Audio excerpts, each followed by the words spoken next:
नमस्कार। आज हम सामाजिक विज्ञान में क्लास 8 को देखेंगे, जिसमें हमारा अध्याय 1 है भारतीय संविधान। तो भारतीय संविधान से संबंधित कुछ महत्वपूर्ण प्रश्न और उत्तर को देखेंगे, लेकिन इसको देखने से पहले हमें संविधान के बारे में जानना जरूरी है। तो आइए हम संविधान से संबंधित कुछ महत्वपूर्ण पॉइंट्स को देखते हैं। अध्याय का नाम है हमारा भारतीय संविधान, यानी कि भारत का संविधान। संविधान क्या है? तो संविधान जो है नियम और कानून का दस्तावेज है, यानी कि जो भी नियम और कानून है उसका वर्णन वहाँ पर किया गया है और उसी के आधार पर राष्ट्र के शासन व्यवस्था को चलाया जाता है और इसका पालन देश के नागरिक और सरकार दोनों को करना पड़ता है। यहाँ पर पहला पॉइंट है, संविधान एक लिखित दस्तावेज है जिसमें किसी देश पर शासन करने के लिए नियम और कानून लिखे होते हैं। तो हमारे यहाँ पर अध्याय है भारत का संविधान। तो भारत का संविधान जो है वो लिखित रूप में है, उसका वर्णन लिखित रूप में किया गया है, जिसके अनुसार भारत के शासन व्यवस्था को चलाया जाता है। जितने भी नियम और कानून हैं उस संविधान में लिखित रूप से वर्णन किया गया है। लेकिन हम यहाँ पर यह कह सकते हैं कि कोई जरूरी नहीं है कि संविधान लिखित ही हो, यह लिखित और अलिखित दोनों हो सकता है, लेकिन जो हमारे कंट्री में है संविधान वो लिखित रूप में है। हम दूसरी ओर देखते हैं कि जो ब्रिटेन का संविधान है वो अलिखित रूप में है। वहाँ की शासन व्यवस्था जो है वो नियम और परंपरा के अनुसार चलाया जाता है, यानी कि वहाँ का जो नियम कानून है उसका कहीं भी लिखित रूप में वर्णन नहीं मिलता है। और जबकि हम अपने कंट्री भारत में देखते हैं कि ये यहाँ पर जो संविधान का वर्णन किया गया है वो लिखित रूप में किया गया है। तो हम यहाँ पर यह कह सकते हैं कि संविधान लिखित और अलिखित दोनों होते हैं, लेकिन जो भारत के बारे में हम बात करेंगे तो हम यहाँ पर यह कहेंगे कि संविधान एक लिखित दस्तावेज है, भारत का संविधान, जिसमें शासन व्यवस्था और नियम कानून का उल्लेख किया गया है। दूसरा पॉइंट क्या है? किसी भी लोकतंत्र को चलाने के लिए संविधान बहुत जरूरी होता है, महत्वपूर्ण है। तो लोकतंत्र में हम क्या करते हैं? प्रत्येक जनता को मत देने का अधिकार प्राप्त होता है और वो क्या है, उनको अधिकार है कि वो सरकार को खुद चुन सकते हैं। तो ऐसे में क्या है कि नियम कानून जरूरी है। अगर नियम कानून के अनुसार आप चलेंगे तभी किसी भी अच्छे नेता या सरकार को चुन सकते हैं। तो ये लोकतंत्र को चलाने के लिए संविधान बहुत जरूरी है। अगला बिंदु है, 1934 में भारतीय राष्ट्रीय कांग्रेस ने संविधान सभा के गठन की मांग को पहली बार अपनी अधिकृत नीति में शामिल किया था। पहली बार किसने शामिल किया था? तो भारतीय राष्ट्रीय कांग्रेस ने 1934 में। फिर उसके बाद दिसंबर 1946 में संविधान सभा का गठन किया जाता है। इस प्रकार दिसंबर 1946 से नवंबर 1949 के बीच संविधान सभा ने स्वतंत्रता भारत के लिए नए संविधान का एक प्रारूप तैयार किया। इस प्रकार हम देखते हैं कि 26 नवंबर 1949 को संविधान बनकर तैयार हो जाता है और इसे पूर्ण रूप से लागू किया जाता है 26 जनवरी 1950 को, जिसमें हमारा नियम कानून का वर्णन किया गया। इसी आधार पर हम 26 जनवरी मनाते हैं, क्योंकि हमारा नियम कानून का दस्तावेज जो भी संविधान था उसी दिन लागू हुआ था। दूसरी ओर देखते हैं कि 1990 में बना नेपाल का पिछला संविधान इस सिद्धांत पर आधारित था कि शासन की सर्वोच्च सत्ता राजा के पास रहेगी, यानी कि वहाँ पर नेपाल का, यहाँ पर हम देख रहे हैं, इंडिया का भी बात नहीं कर रहे हैं, तो वहाँ पर राजशाही शासन था। लेकिन उसके बाद क्या होता है? राजशाही शासन को हटा दिया जाता है और लोकतंत्र की स्थापना की जाती है। लोगों को मताधिकार प्राप्त होता है कि वह सरकार को खुद चुन सके। यहाँ पर क्या लिखा हुआ है? नेपाल के लोग कई दशक से लोकतंत्र की स्थापना के लिए जन आंदोलन करते चले आ रहे थे। उनकी डिमांड थी, लोकतंत्र की मांग कर रहे थे। इसी संघर्ष के फलस्वरूप 2006 में आखिरकार उन्हें राजा की सत्ता को खत्म करने में सफलता प्राप्त हुई। इस प्रकार 2006 में राजशाही शासन समाप्त हो जाता है, लोकतंत्र की स्थापना होती है। आइए अब देखते हैं कुछ महत्वपूर्ण प्रश्न और उत्तर।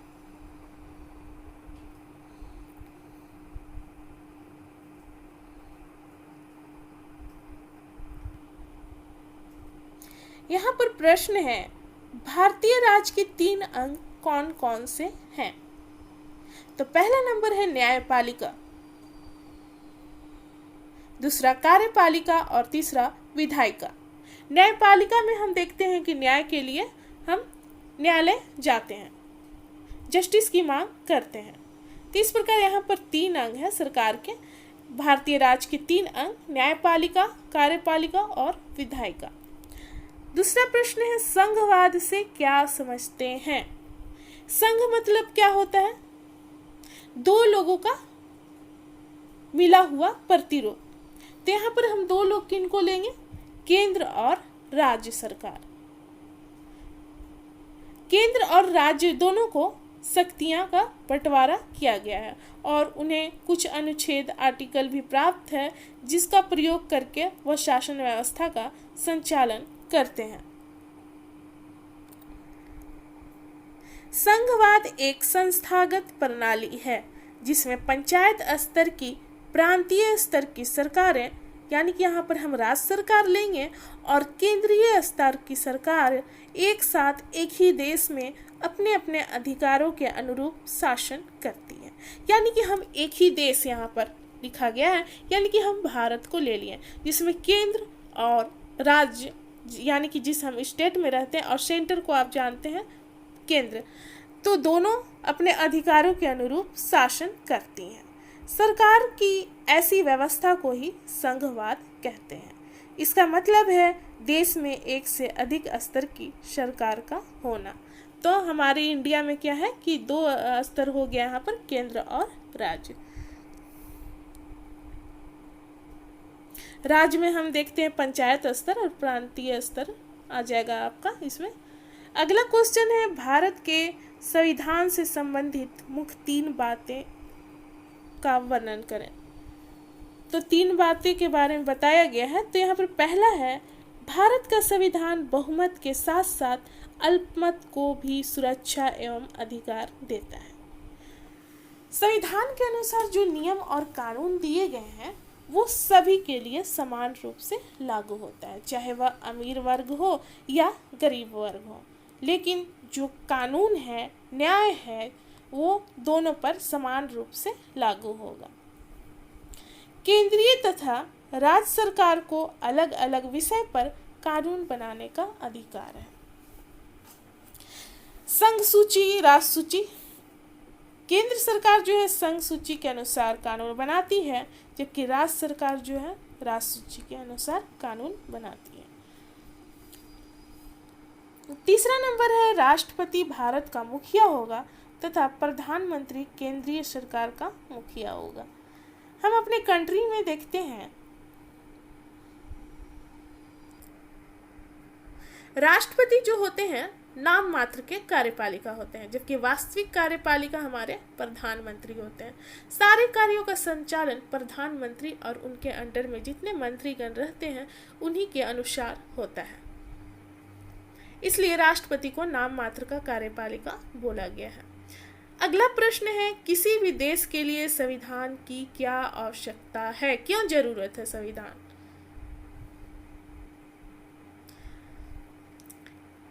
किसी भी देश के लिए संविधान की आवश्यकता निम्न कारणों से है।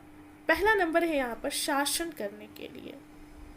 विधान, संविधान यानी कि नियम कानून का वर्णन किया गया है, और देश को चलाने के लिए, या एग्जाम्पल में आप ले लीजिए, या आपका घर हुआ या ऑफिस, आपको चलाने के लिए नियम और कानून की जरूरत पड़ती है।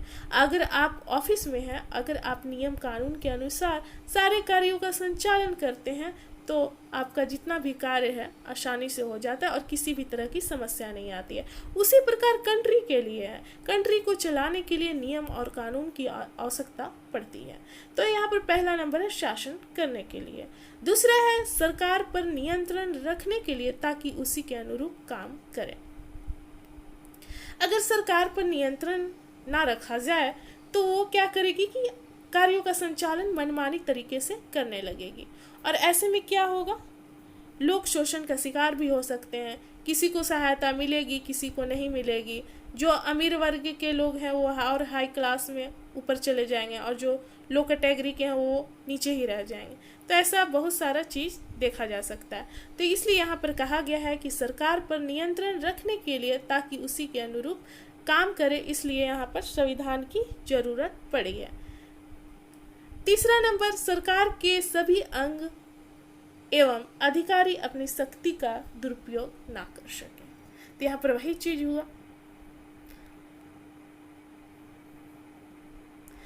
जब वे नियम एवं कानून के अनुसार अपने कार्य का संचालन करेंगे या शासन व्यवस्था से संबंधित जो भी कार्य है उसको करेंगे, तो जब विधान या संविधान के अनुसार करेंगे तो ऐसा आवश्यक है कि वो शक्ति का दुरुपयोग यहाँ पर नहीं करेंगे। अगला नंबर है संविधान से क्या अभिप्राय है। तो हम तभी से संविधान के बारे में देखते आ रहे हैं।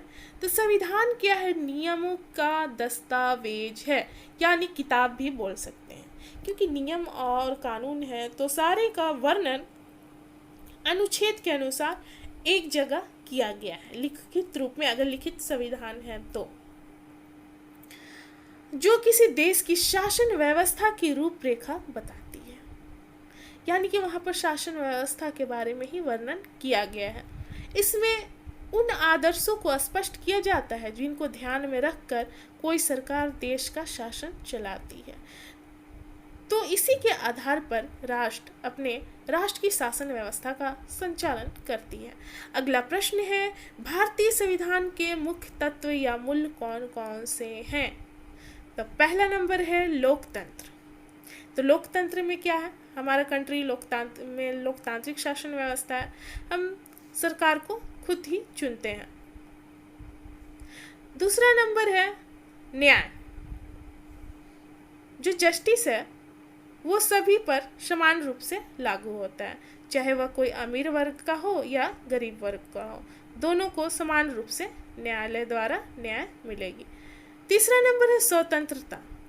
सभी को अपने विचारों को अभिव्यक्त करने का स्वतंत्रता प्राप्त है, चाहे वह कोई नेता हो या चाहे कोई गरीब तबके का व्यक्ति हो।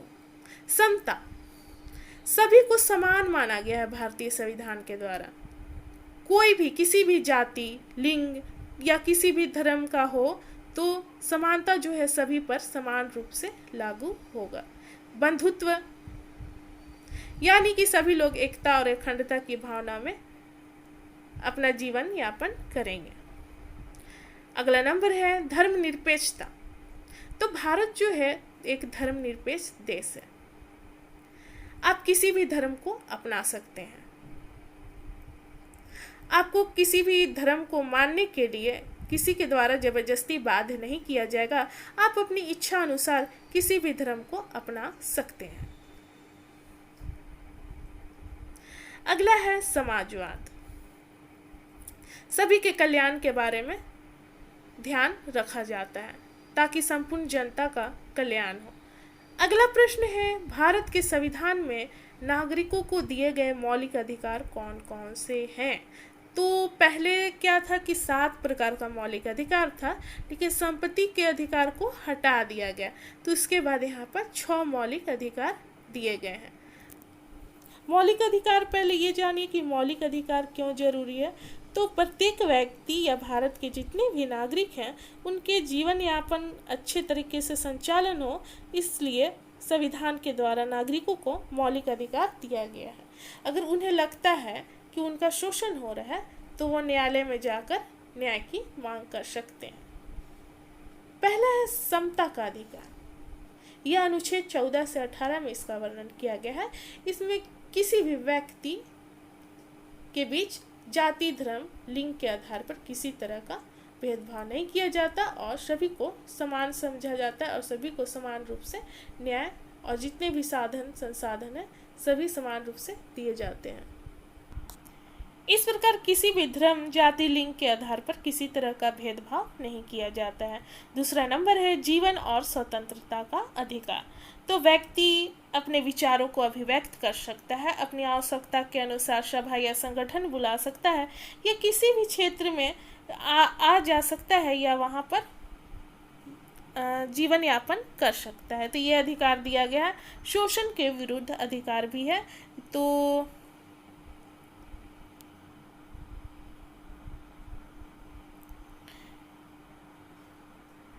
इसका वर्णन अनुच्छेद 23 से 24 में किया गया है। तो यहाँ पर किसी भी व्यक्ति को जबरदस्ती आप काम पर नहीं लगा सकते हैं या उसकी खरीद बिक्री यानी बेच नहीं सकते हैं। और 14 वर्ष से कम उम्र का जो बालक है तो उसको कारखाना में आप काम पर नहीं लगा सकते हैं। तो ये सभी चीज़ को प्रतिबंधित किया गया है। धार्मिक स्वतंत्रता का अधिकार दिया गया है। ये अनुच्छेद 25 से 28 में इसका वर्णन किया गया है। तो आपके इसमें यह है कि आप किसी भी धर्म को अपना सकते हैं। अगला है शिक्षा और संस्कृति का अधिकार। अल्पसंख्यक वर्ग को अपनी संस्कृति को सुरक्षित रखने का अधिकार पूरा दिया गया है। यह अनुच्छेद 29 से 30 में वर्णन किया गया है। और 6 पॉइंट है संवैधानिक उपचारों का अधिकार। यह आर्टिकल 32 में इसका वर्णन किया गया है। अगला प्रश्न है मौलिक अधिकार से आप क्या समझते हैं। तो भारतीय संविधान में नागरिकों को दिए गए सभी बुनियादी अधिकार को मौलिक अधिकार कहा जाता है। यानी कि किसी व्यक्ति का किसी प्रकार का शोषण होता है तो अपने इन अधिकारों को लागू करके न्याय की मांग कर सकते हैं। मौलिक अधिकार की लाभ या विशेषता क्या है। तो पहला नंबर है कि परंपराओं, गलत परंपरा जो कुरीतियां हैं चली आ रही है और छुआछूत जैसी प्रवृत्ति को समाप्त करना। दूसरा, धर्म, जाति, लिंग और जन्म स्थान के आधार पर भेदभाव को प्रतिबंधित किया गया है। आप भेदभाव नहीं कर सकते हैं धर्म के नाम पर या जाति के नाम पर। कोई भी समाज या सरकार शोषण को बढ़ावा नहीं दे सकता है। और निर्भीक होकर जीने का अधिकार, यानी कि यहाँ पर यह है कि आप, ऐसा होता है ना कि कोई व्यक्ति डर कर जीता है, किसी से, एक दूसरे से हमेशा डर बना रहता है। तो यहाँ पर उसका ये बताया गया है कि निर्भीक होकर आप अच्छे तरीके से जीवन जी सकते हैं। अगर आपके साथ वैसा होता है तो आप न्याय की मांग कर सकते हैं। अगला प्रश्न है अभिव्यक्ति की स्वतंत्रता से आप क्या समझते हैं। तो अभिव्यक्ति का मतलब होता है विचार प्रकट करना। आप अपने विचारों को सरकार के समक्ष रख सकते हैं, इसका अर्थ यहाँ पर यह हुआ। तो इसके अनेक साधन हैं। अगर सरकार के द्वारा जनता का शोषण किया जा रहा है तो संचार के साधन यहाँ पर अनेक हैं, जैसे कि रेडियो, टेलीविज़न, इंटरनेट आदि के माध्यम से अपने विचारों को रख सकते हैं। तो यहाँ पर है उत्तर, निर्भीक होकर सभी नागरिक समाचार पत्र, रेडियो और इंटरनेट आदि के माध्यम से सरकार और सरकार के कार्य और विभिन्न मामलों पर अपनी राय दे सकता है। कला के प्रयोग द्वारा अपनी रचनात्मकता की अभिव्यक्ति दे सकता है, जिसकी सीमाएं हैं। वह किसी की भावनाओं को ठेस नहीं पहुंचा सकता और हिंसा नहीं भड़का सकता। ऐसी स्वतंत्रता को अभिव्यक्ति की स्वतंत्रता कहा जाता है। अगला प्रश्न है शोषण क्या है। शोषण के विरुद्ध अधिकार के 2 प्रावधान बताएं। शोषण का मतलब है कि यहाँ पर एक व्यक्ति के द्वारा दूसरे व्यक्ति पर अत्याचार किया जाता है। ये एग्जाम्पल में ले लीजिए, किसी से जबरदस्ती काम करवाया जा रहा है और उससे खूब काम कराया जा रहा है और उसके बाद उसका वेतन जो होना चाहिए वो नहीं दिया जा रहा है। तो एक तरह से शोषण है। या महिला हो गई, उसको घर में ही रखा जा रहा है, एनी टाइम उसको बाहर नहीं निकलने दिया जा रहा है और उसे पढ़ने का भी अधिकार नहीं है, शिक्षा लेने का भी अधिकार नहीं है किसी बालिका को। तो इस प्रकार से हम कह सकते हैं कि उसका शोषण हो रहा है। तो इसका उत्तर यहाँ पर देखते हैं, किसी व्यक्ति की मेहनत एवं स्थिति का गलत लाभ उठाना। यानी कि किसी व्यक्ति से हम यहाँ पर काम करवा रहे हैं, उसके परिश्रम का उचित मजदूरी ना देना, काम करवा कर उसको हम मजदूरी नहीं दे रहे हैं, जो देना चाहिए हम काट कर दे रहे हैं। जैसे कि 100 रुपीज़ देना है तो 50 रुपीज़ दे रहे हैं, तो ये हुआ यहाँ पर उचित मजदूरी ना देना। या मौलिक अधिकारों का हनन भी शोषण है। जो मौलिक अधिकार हमने देखा 6, अगर उसका हनन होता है 6 अधिकार का, तो व्यक्ति का एक तरह से यहाँ पर शोषण हो रहा है। शोषण के विरुद्ध अधिकार के 2 प्रावधान है यहाँ पर। शोषण के अंतर्गत व्यक्ति के खरीदने और बेचने पर रोक लगाया गया है। पहले क्या होता था कि लोगों को बेच दिया जाता था, तो इसका प्रतिबंधित किया गया है। और दूसरा नंबर है 14 वर्ष से कम आयु के बच्चे को आप मजदूरी नहीं करवा सकते हैं। अगला प्रश्न है हमारा, शोषण के विरुद्ध अधिकार में कौन कौन से अधिकार शामिल हैं? तो पहला नंबर है व्यक्ति के खरीद बिक्री पर रोक लगाया गया है। दूसरा, बंधुआ मजदूरी को प्रतिबंधित किया गया है। तीसरा, जबरदस्ती कोई खतरनाक काम नहीं करवाया जा सकता है। अगला नंबर, 14 वर्ष से कम आयु के बच्चों से मजदूरी नहीं कराई जा सकती है, क्योंकि 14 वर्ष से जो कम उम्र के बच्चे होते हैं वो छोटे होते हैं। और ऐसे क्या होता है कि अगर वो कारखाने में काम करते हैं तो बहुत सारी दुर्घटनाएं होने की संभावना रहती है।